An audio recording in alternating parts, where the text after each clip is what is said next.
Thank you, Jay. Appreciate you. Appreciate Steve. Appreciate George and George as well. We need to be sure that I was just thinking as Steve was talking about the notes and cards, we do need to be reminded that we all need to reach out to each other and constantly encourage each other.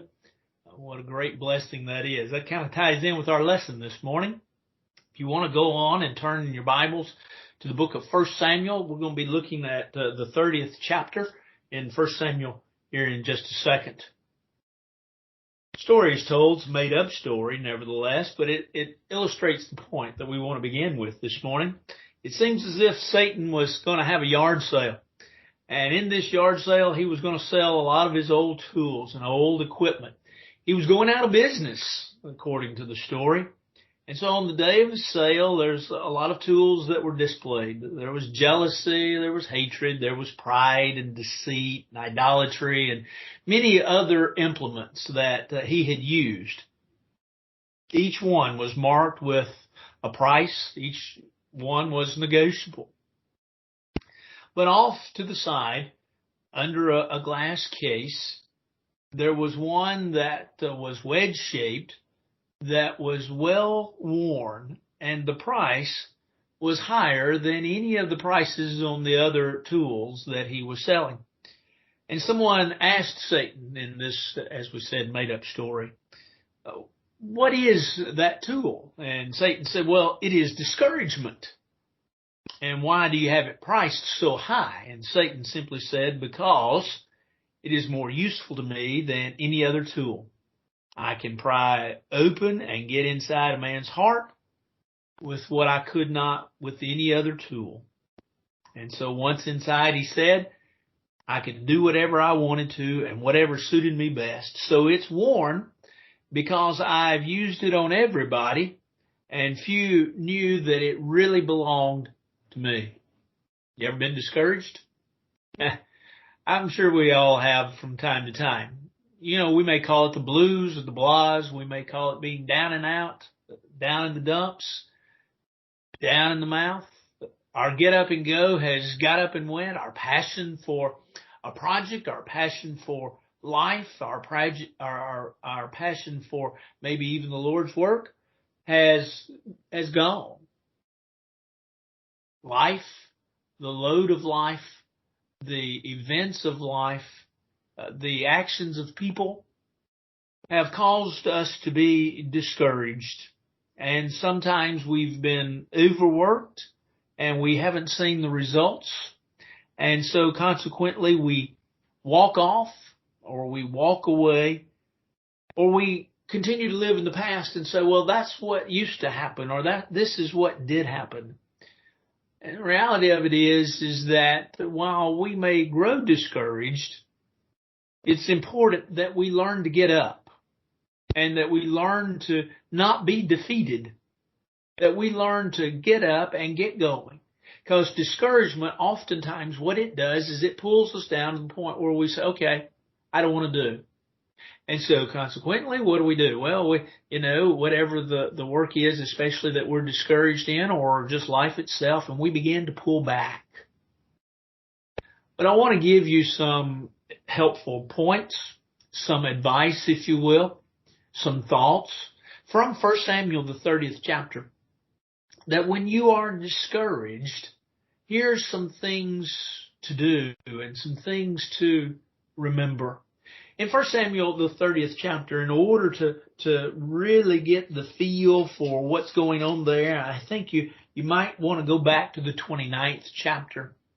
David, and recall a little bit about David. David, in especially 1 Samuel, he's not king yet, and David is wandering, if you will. He's trying to stay away from Saul.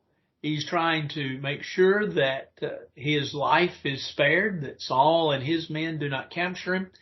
And David has a group of men, at least 600. There are more than that, evidently, but at least 600 that are with him. They are warriors. They are fighters. They want to protect David. They are followers of David. And in 1 Samuel chapter 29, David and his men go to the Philistines and they want to fight with the Philistines. Now, I think you see the irony of that in some ways. And the Philistines reject David and his men. They don't want anything to do with David and his men. Maybe it's because he defeated Goliath. Maybe it was because they thought he was a spy. We do not know. Nevertheless, they reject him. And then we get into the first verse of the 30th chapter, and it said that David and his men came to Ziklag on the third day that the Amalekites had invaded the south. And Ziklag attacked Ziklag and burned it with fire. Now, why is this important? Well, in the 29th chapter, David and his men had left what few possessions they had left their families, their wives, their children. They had left them back at Ziklag. And the Amalekites came, and while David and his men were gone to try to join on, if you will, with the Philistine army, the Amalekites had come in and had taken everything that was theirs, looted their campground, taken their wives and their children away captive. David and his men get back, as the story goes. They get back to Ziklag, and guess who's not there? Their families are not there to greet them. Guess what's not there? Their possessions are not there. The soldiers that are with David are threatening to stone David. They're threatening to kill him. Why? Because their families are gone. The purpose for which they seemingly lived, for fighting, could not be carried out because Philistines would not accept them. They had been rejected, and not only rejected, but now they had lost everything. And so what else could they do, and what else should they do, they thought, but turn upon the very leader that was trying to lead them.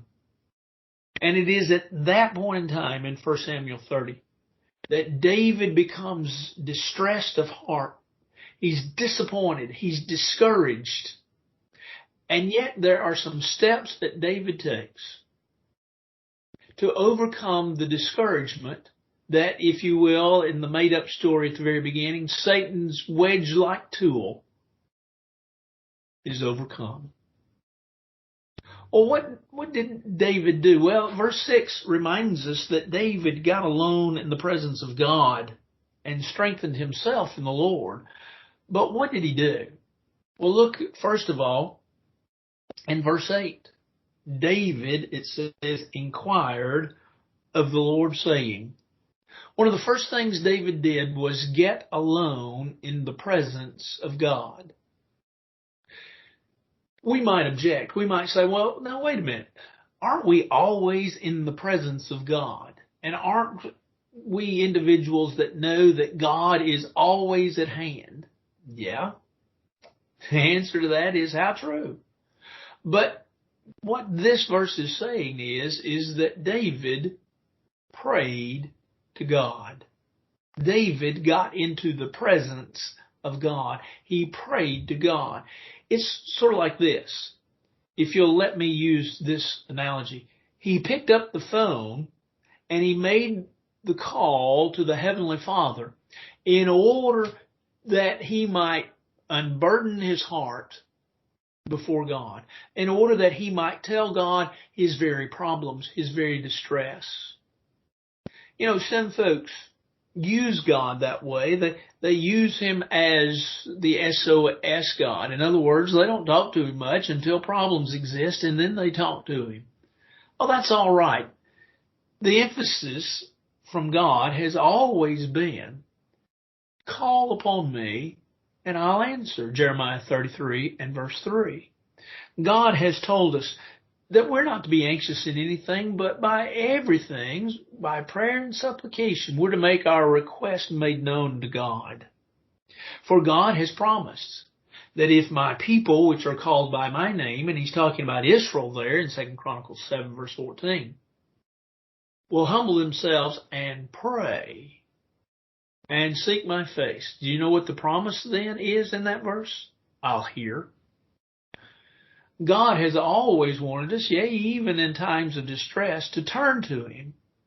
And we have the promise then that if we cast all our care upon Him, 1 Peter chapter 5 and verse 7, He'll care for us. He'll help us out. The eyes of the Lord are over the righteous, the psalmist said in Psalm 34 verse 15, and His ears are open to their prayers. So dear friends, are you feeling discouraged? Are you feeling down? Are you feeling like you have nowhere to go? Are you feeling like maybe some have criticized you too harshly? Are you feeling like life is too great a burden right now? Are you feeling like your works that you are engaged in, especially for and with the Lord, are just works that you're not getting any benefit from, and not only not getting any benefit from, but you're just tired of doing them?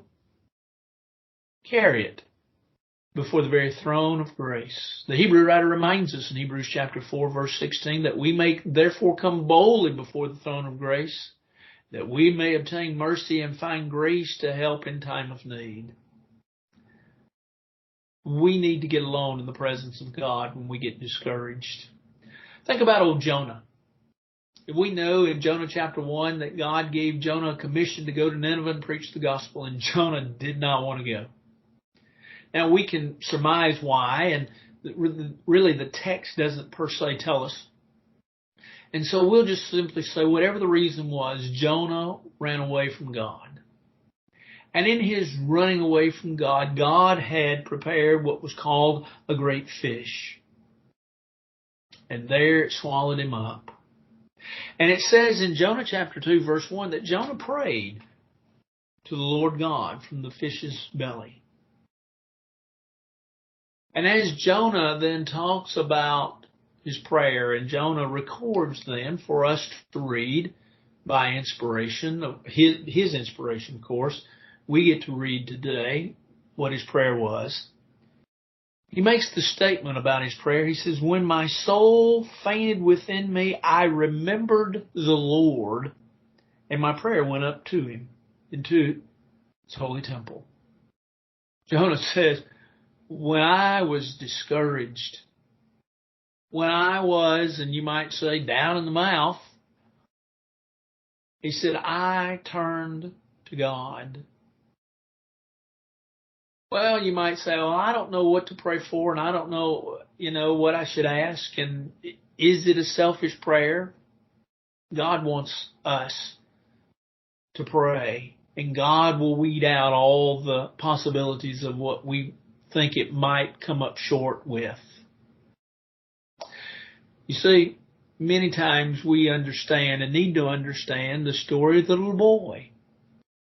He was visiting at his grandparents' house, and he was saying his prayer, and instead of saying words, he just simply said A, B, C, D, E. He was praying the alphabet. His grandfather stroked his beautiful head, asked the little child, said, what were you doing? And the little boy said, I didn't know what to pray for tonight, Grandpa. But I knew God knew what was best. And so I just simply prayed the alphabet, and I was going to let God arrange the letters. You feel discouraged? Take a page out of David's book. Get alone in the presence of God and pray to Him. But then look secondly at verse 7. David calls the priest, Abiathar, and he tells him, bring the ephod, and he's going to pray. And Abiathar brought the ephod to David. What did David do? Well, not only did he get alone in the presence of God and thus pray, but he also was seeking help from people. And so he turned to people. Discouragement often comes because of people, to be honest, doesn't it? But discouragement also comes because we're fatigued, or we feel failure, or we're afraid, or we're frustrated. But what happens when we feel discouraged is we begin to isolate ourselves instead of insulating ourselves from the discouragement that comes. Yet, there's a passage that I use quite often that I love dearly, in which Paul wrote to the church at Corinth in 2 Corinthians chapter 7, verse 6. And he'd been talking about, if you recall, he'd been talking about in the first chapter of 2 Corinthians, how that he had problems. And yet he was able to use, with God's help, those problems to help others. And the book of 2 Corinthians, Paul deals with, on several occasions, his problems. And in 2 Corinthians, Paul reminds us in chapter 7, verse 6, God that comforts us with the coming of Titus. In other words, Paul says, God comforted me by sending to me a young man, a young preacher man by the name of Titus. Christians have the great responsibility of uplifting one another. Remember what the Hebrew writer said in Hebrews chapter 3, verse 13? Exhort one another. Paul wrote to the church at Thessalonica in 1 Thessalonians chapter 4. He'd been writing about the second coming of the Lord. And what does he say? He says, edify or exhort one another with these words. In Isaiah 35 in verse 3, Isaiah says, strengthen the weak hands and make firm the feeble knees. Say to those that are faint-hearted, be strong and do not fear. Behold, your God will come with vengeance and recompense. God, he will come and save you. These verses and so many more tell us as Christians our responsibility is to look for our brothers and sisters in Christ.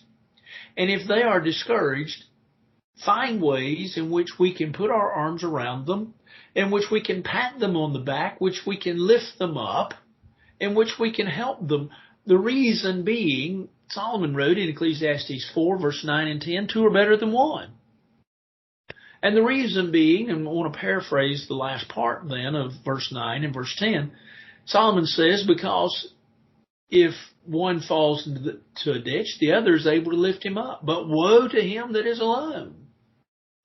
And the reason being, because the one that is alone has no one to pull him up. Now, I do know that people can be a great source of discouragement. When Nehemiah went back to rebuild the walls, do you remember? In Nehemiah, the 4th chapter, how that Sanballat and Tobiah came by and criticized the work and criticized the people and tried to be a source of discouragement so that the walls would not be rebuilt. I know that sometimes folks don't show up, as Paul wrote to Timothy in 2 Timothy chapter 4 and verse 16, in which he said, at my first defense, no man stood with me, all men forsook me. And Jesus felt that, didn't he, on the cross? Job's friends, Job says, were miserable comforters. Dear friends, those ideas do not need to be laid or associated with our name or laid at our feet. But rather, we need to be ones that encourage others. We need to see how important people are in our lives, and not only how important people are, but we need to understand that we need to be that important in other people's lives. Do you remember the movie It's a Wonderful Life that came out back in 1947 that the starred Jimmy Stewart and Donna Reed? It's an old movie. It's an old black and white movie. Suzanne makes me watch it at least once every Christmas season, and I enjoy it. Don't get me wrong. But we watch it at least once, if not several times. It's the story of a man, Jimmy Stewart, who played George Bailey, who wanted to be a world traveler. You know, he wanted to live life, and he wanted to live it to its fullest. But during his life, he didn't have many opportunities. But he did have opportunities to help people. And that he did. He saved his brother's life. He saved a druggist when he kept him from giving poison in a prescription. He helped people overcome oppression of a ruthless businessman. And yet, one Christmas Eve, they come up and they realize that within his business, he's $8,000 short, and there's nothing he can do about it. He doesn't have the money. He's going to lose the business. He's going to lose everything. He thinks about it, and he gets so discouraged that he thinks, well, I'll commit suicide, and that way, the $15,000 insurance policy my family can use to pay the debt, because there's no way that I can pay this debt. But at this point, an angel is sent to George to help him overcome his discouragement. While George expresses, I wish I'd never been born, he's led back through town by this messenger, and he's reminded that his brother that he had saved won the Congressional Medal of Honor in World War II. But because George had never been born, according to the story is told, because George had never been born, he's visiting his brother's grave. The druggist that he had saved from killing someone, the druggist that he'd saved, and he was in prison for 21 years because, remember, George wasn't there to save him. And the people he helped, they were basically non-existent because George had not been there to help them and to save them. But the movie ends with George realizing that he was important, that he had been a part of so many people's lives and they had been a part of his. As he awakens, George realizes, and as the movie ends, that his friends come to his aid and they give him more than enough money to cover his expenses. Dear friends, it is a wonderful life. We all share in one another's lives. When you're discouraged, tell someone, hey, I'm discouraged. And then if you hear that from someone, you be the encourager. If someone comes up and say, hey, I'm just down now, encourage them. Or if you see someone and you think they're discouraged, go talk to them and ask them, hey, can I help you? What can I do for you? David got into the presence of God in order to overcome his discouragement. He sought the help of people. But then thirdly, what did he do? Well, in verses 8, 9, and 10, notice what he does is he asks God, what do I need to do? Do I need to follow these Amalekites? Do I need to pursue after them? You see, that was his prayer. And do I need to overtake them? And so David, he was told, did. And David went forward. David, notice it says in verse 10, pursued. He and 400 men, for 200 stayed behind because they were weary and could not cross the brook Besor. And they went. David was told, go forward and you'll overcome. And so what David did is David leaned upon the promises of God by moving forward. Many are God's promises. It is man who oftentimes does not take advantage of those promises, and oftentimes then they become the failing aspect.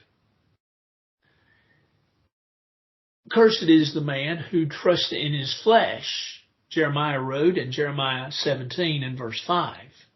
And he tells that the man that trusts in his flesh, nothing's going to happen. Matter of fact, he says in verse 5, this man's heart departs from the Lord.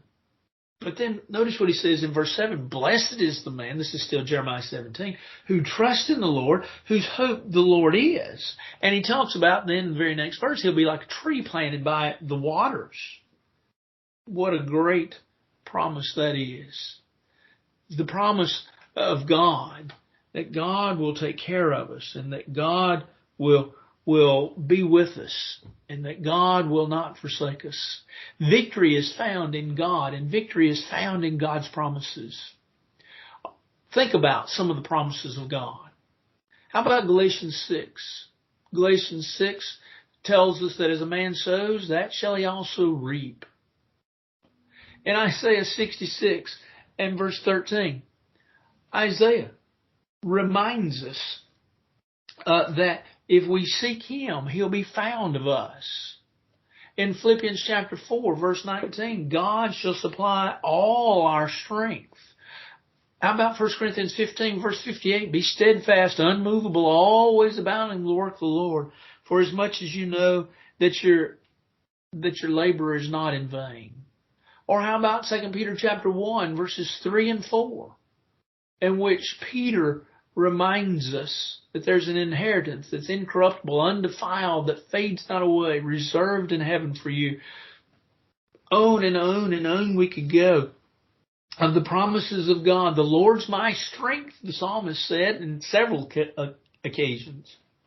But in Psalm 28 and verse 7, he talks about the Lord preserving the soul of the saints in Psalm 97 and verse 10. And on we could go with the promises of God. Those promises are promises that we can lean upon. Promises that we know are a great promise that we can trust in. The psalmist in Psalm 37 was going through a very difficult time. And he reminds us in verse 7, rest in the Lord and wait patiently for him. Rest in the Lord. The idea is be patient. Rest in his promises and be patient. Sometimes we go through bouts of discouragement. But I want you to think about something. Ecclesiastes 7 and verse 14 should be a great holding verse for us all. The wise man talks about, in the day of prosperity, be joyful. But in the day of adversity, consider, God has anointed the one as well as the other. In other words, understand, just be patient and be patient with God. Lean upon his promises and know that he's going to get you through. Just wait upon them. The bad days are also ordained by God just as the good. But lean upon those promises. That's what David did. Okay, so what do we have? In 1 Samuel, the 30th chapter, we have David, first of all, getting alone in the presence of the Lord. Then we have David looking and seeking for people to help him in the midst of his discouragement. Then we have him leaning upon the promises of God to go forward, and that he did. And so then lastly, may I remind us that we need to remember the providence of God. David was going through times of upheaval and times of problems, times of loss and distress and discouragement. These people were going to kill him. And yet when God said move forward, he leaned upon those promises and he acted as God had told him to act. In other words, he believed that God would open the doors. There was a story told many years ago of an event in Gatlinburg, Tennessee. Now, today, we would think nothing of this, but remember, this was one of the first ones that this man had ever seen, and it was the onslaught of this. We walk up to a door in many stores today, and they open automatically. The eye catches the movement, and they open automatically. We've seen that in businesses. We've seen it in lights and things. That the motion detector I have in my closet. I have a light that I've set up that's a motion detector. And so in the mornings when I go to open up my closet and the room is dark, Suzanne hasn't gotten up yet, my door opens up. And as I begin to take a step forward to look into the closet, the light comes on. Well, this man had never seen that automation. It was early on in its invention that he gets to the door and he sees no handles and he doesn't know what to do. And someone says, well, just move forward and it will open up. And he doesn't trust it. Till finally someone shows him and they move forward and it opens up. And then he realizes what he can do. Well, so many times with regards to the providence of God, we don't trust it, do we? But God has reminded us, and while we don't really see the word providence now, it's translated in some of our translations, but the word that would stand for providence in Greek text is not in the biblical text. The word providence just simply means forethought. But we understand that the Bible talks about the forethought, the providence of God. That all things, you remember that great passage in Romans 8:28, all things work together for good to those that love the Lord and are called according to His purpose. But you see, sometimes we have problems trusting in that providence. And because of those problems, what happens? We get discouraged. We want to quit. We want to throw up our hands. We want to say, it's no use. Why do I need to be a part of this? Why do I need to listen to any of this? And yet, the Hebrew writer reminds us that God upholds all things by the power of His Word, Hebrews chapter 1 and verse 3. And it's in Him that we have all things, and through Him all things consist. Colossians chapter 1 and verse 17. That's the promise of God's providence. The promise with God's providence is that He'll work all things together for good. And the protection that comes with that providence is that, as Joseph told his brothers in Genesis 50 verse 20, you meant it for evil, but God meant it for good. That God will work all things together for good. And so we'll go back to a verse that we used earlier, Hebrews chapter 4, verse 16. Let us therefore come boldly before the throne of grace, that we may obtain mercy and find grace to help in time of need. You feel discouraged? You feel down and out? You feel like you're ready to give up? Feel like you're ready to quit? Let's don't. Let's get in the presence of God. Let's get in the midst of people. Let's lean upon the promises of God and His care. And let's remember that His providence will work out for good. The story is told. It was during the Great Depression. Actually, the story was told later, but the events of the story took place during the Great Depression. This lady told the story. She said, as she told the story, she said the year is 1933. She said, I had 3 children in the family. I had already buried a 4th child. Our family was struggling. I had just found out, as she told the story, she said, I had just found out that I had tuberculosis. I found out or had known that my child, one of my children, had cancer and was taking treatments. And those treatments were $27, and my husband was only making $25 a week. We weren't going to make it. And she said, I found out I was expecting. And as she was telling this story, she was telling this to her youngest child, her youngest son. And she said, literally, it was the worst day of my life. But, she says, it was not. And she's talking to her son, and he's grown now. She said, son, it was the best day of my life. She said, while we thought it was the worst day because we didn't know how we was going to feed another child and take care of another child, she said, you grew up You went to school. You became a gospel preacher. You became the first one to be converted to the cause of Christianity in the family. And you've since converted all of us now to Christianity. And we all have that hope of heaven that will be ours. Dear friends, what seemingly may be the worst day of your life may be the best. Because it may all work together for good. Just be patient in the Lord. But then let me throw out very quickly, as we bring this lesson to a close, we've got the presence of God, we've got the people of God, we've got the promises of God, we've got the providence of God. Let me throw out, if you're discouraged, look at verse 17 and 18.